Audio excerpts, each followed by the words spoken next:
look like you need the pain pill. Hi, I'm Dean Bushmiller with Expanding Security. What's the pain pill? Well, every Tuesday, I create 3 minutes of reading for you or video for you to watch. That's an item, a single item, to reduce your security load and increase our efficiency and make our security work better. Today's topic is Codecs. They're really untrusted software. If you're talking about the policy out there, you talk in terms of compatibility and software development.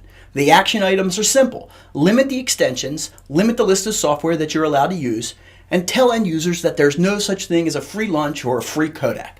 So what's a codec?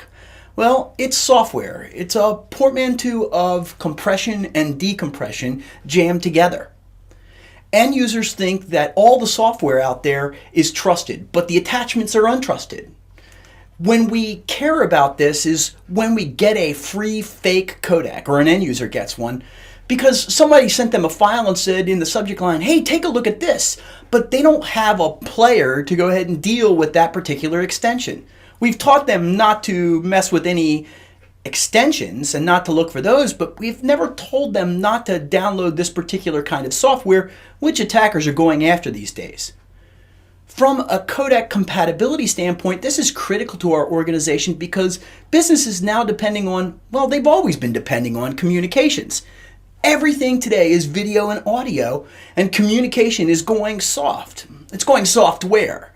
So now the attackers have a new vector to attack us with. They say, here's a free video codec to play whatever you want on it. Inside of it, it's all Trojaned up for us.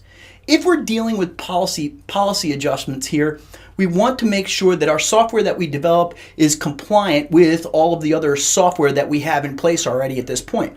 And if we're not doing any development and we're actually doing purchasing, we also want to make sure that those purchases are compliant with all the library of video and audio recordings that we already have on hand. Limit users' choices in your policy. Make sure that it's based upon the extensions and stop them from downloading anything that isn't appropriate within your set of software development or purchasing compliance. The action items are to look for the multi-codec support with whatever tool you buy. Limit to a few compatible codecs and don't allow anybody to install other codecs. If you're dealing with partners and collaboration tools, figure out what codecs they use and what support tools they use along with yours and trade back and forth and say, hey, before we get together, we want to make sure that you can actually read our stuff and we want to view your stuff. What we try to do is get sign off at the initiation phase of any software purchase or development so that we keep our software libraries in sync. And finally, for the end user out there, stop downloading free codecs, because they're just as bad as downloading any other executable out there. This week's free CPE activity is Thursday night at 7 p.m. We're going to talk about the telecommunications security layer 5 and 6 of the OSI model, which is where the codecs are sitting. Check your email for a direct link or go to expandingsecurity.com/about/events, and hopefully you won't need a pain pill until next Tuesday.